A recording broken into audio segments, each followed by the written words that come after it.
System को बदलना है, सिस्टम को चेंज करना है, पर बाहर बैठ के बात करने से कुछ मुझे लगता है हासिल नहीं होता। अगर हमने उस सिस्टम में कुछ चेंज लाना है, कुछ करना है, कुछ अच्छी चीज़ करनी है, तो हमें उस सिस्टम के अंदर घुसना होगा। मैंने ज़िला परिषद इलेक्शन लड़ने का फ़ैसला किया और जॉब छोड़ के मैं इलेक्शन लड़ी और जीती भी। पार्टी और जनता के आशीर्वाद से इलेक्शन भी जीता और आज लोगों के समक्ष हूँ। नमस्कार, आप देख रहे हैं हिमाचल न्यूज़ 24/7। मैं हूं आपके साथ कृतिका शर्मा। इस समय हमारे साथ लाहौल स्पीति की विधायक, महिला विधायक अनुराधा राणा जी हमारे साथ बातचीत के लिए जुड़ी है, तो इनसे बातचीत करते हैं। सबसे पहले मैम आपका बहुत बहुत स्वागत है हमारे चैनल में। Thank you. मैम, बात की जाए आपसे, अभी विधायक बनने के बाद धर्मशाला पहली बार विधानसभा पहुँची है, कैसा आपको यहाँ पे महसूस हो रहा है?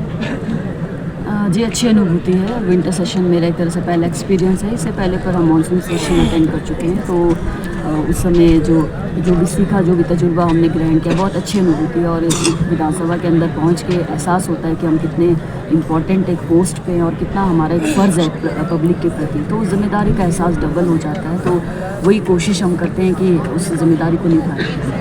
मैम, बात की जाए आपकी राजनीतिक करियर की शुरुआत कैसे हुई? जी, मैं एक आम मिडिल क्लास फैमिली में मेरा जन्म हुआ है, तो मैं छोटी मोटी नौकरी करके, मतलब जो माता पिता का सपना होता है कि अपने जो बच्चे, खासकर लड़कियां, पढ़ाई लिख के करके इंडिपेंडेंट बने, अपने पैरों पे खड़ा हो जाए, वही मेरा एक सपना था। तो स्कूल कॉलेज करने के बाद मैं स्कूल में पढ़ाती थी, 2.5 साल मैंने एक स्कूल में पढ़ाया है। उसके बाद डिज़ास्टर मैनेजमेंट में मैंने 4 साल नौकरी की है, जब हमारा एग्ज़ाम वगैरह वहाँ हुआ था। उसके बाद तो 4 साल नौकरी करने के बाद मतलब कुछ ऐसे समीकरण बने, अदरवाइज़ मैंने ऐसा कभी नहीं सोचा था कि राजनीति में भी मैं आगे बढ़ूँगी या कदम रखूँगी। पर कुछ भगवान का कुछ आशीर्वाद था या जनता का, मतलब कि डेस्टिनी में लिखा था शायद। तो कुछ इस तरह के समीकरण बने कि ज़िला परिषद के इलेक्शन थे पंचायती राज के, और कांग्रेस पार्टी की तरफ से उन्हें कोई कैंडिडेट नहीं मिल रहा था, तो उन्होंने मुझे ऑफ़र किया। क्योंकि उस समय मैं थोड़ा एक्टिव था, अपने जॉब के वजह से लोगों के बीच में भी एक्टिव थी, क्योंकि मेरा जॉब प्रोफेशन उस तरीके से था कि लोगों के बीच में हमें जाना पड़ता था, तो लोग मुझे थोड़ा बहुत जानते थे। तो यही एक कारण था। तो ज़िला परिषद मुझे ऑफ़र हुआ और मुझे भी लगा कि कहीं ना कहीं मैं हमेशा उससे पहले यही सोचती थी कि हम बहुत बात करते हैं बाहर बैठ के कि सिस्टम को बदलना है, सिस्टम को चेंज करना है, पर बाहर बैठ के बात करने से कुछ मुझे लगता है हासिल नहीं होता। मेरी सोच में हमेशा था कि अगर हमने उस सिस्टम में कुछ चेंज लाना है, कुछ करना है, कुछ अच्छी चीज़ करनी है, तो हमें उस सिस्टम के अंदर घुसना होगा। तो वही चीज़ को मैंने अपने आगे मतलब चरितार्थ होते हुए देखा कि कहीं ना कहीं ये शायद मेरे लिए ये चीज़ें हो रही है अपने आप। तो ये चीज़ हुई और मैंने ज़िला परिषद इलेक्शन लड़ने का फ़ैसला किया और जॉब छोड़ के मैं इलेक्शन लड़ी और जीती भी, और पब्लिक के आशीर्वाद से जीती और चेयरपर्सन भी बनी, क्योंकि चेयरपर्सन की सीट भी उस समय रिजर्व थी।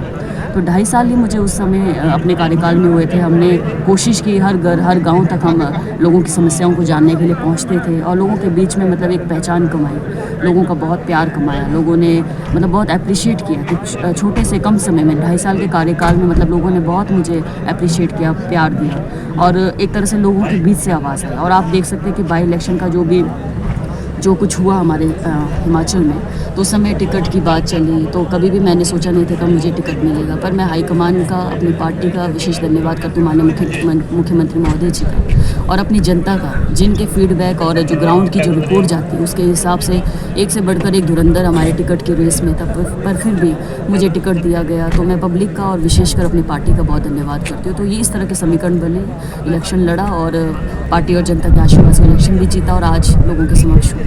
मैम, बात की जाए लाहौल स्पीति की, आपने लाहौल स्पीति में एक नया कल्चर अभी कुछ ही दिनों में स्टार्ट किया है कि जो पहले कोई भी विधायक या कोई भी मुख्य अतिथि वहाँ पे आता था तो आप शॉल और टोपी देकर जो वहाँ पे सम्मानित किया जाता था, परंतु अब आपने कहा है कि जो बुनी हुई जो जुराबी है वो देकर जो है उन्हें सम्मानित किया जाएगा।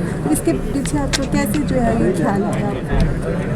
जी, मैंने बचपन से अपनी माता को बुनते हुए देखा है। उन्होंने मतलब जराबे बुन के हमारे को पढ़ाया लिखाया। इस तरह का संघर्ष मेरे माता पिता करा है हमारे जीवन के लिए, चाहे वो खेत में काम करना हो, चाहे इस तरह का काम, और हर महिला वो करती है। मैंने देखा लाहौल स्पीति की हर महिला बुनाई करती है और उस बुनाई से जो पैसे वो कमाती है उससे अपने बच्चों को पालती है, स्कूल में भेजती है, या ये सपना देखती है कि उसका बच्चा आने वाले समय में अपने पैरों पे खड़ा हो। तो कहीं ना कहीं वो मेरी सोच में भी था, और ये हमारे एक तरह से हमारा कल्चर जो है, लाहौली जराबे जो हमारी पहचान है, और हमारे लिए उपलब्धि कि इसको GI टैग मिला है। GI टैग मिलना बहुत बड़ी उपलब्धि है पूरे देश में, हमारे लिए, पूरे देश में या पूरे इंटरनेशनली अगर बात की जाए। तो ये दिमाग में था कि इसको हमने प्रमोट करना है। और महिलाएं जो इतना अपना पूरी एनर्जी और पूरा इसमें रॉ मटेरियल यूज़ करके बुनती है, अपना समय देती है, पूरा समय देती है, उसके एवज में उनको मार्केट में बहुत कम रेट मिलता है जब वो इसको बेचती है, क्योंकि बीच में बिचौलियों का अपना शेयर होता है। तो वो सब चीज़ें हैं। तो मुझे लगा कि ये एक माध्यम है, इसको हम बेहतर प्रमोट कर सकते हैं, क्योंकि इतने सारे फंक्शन हमारे जिला स्तर पे होते हैं।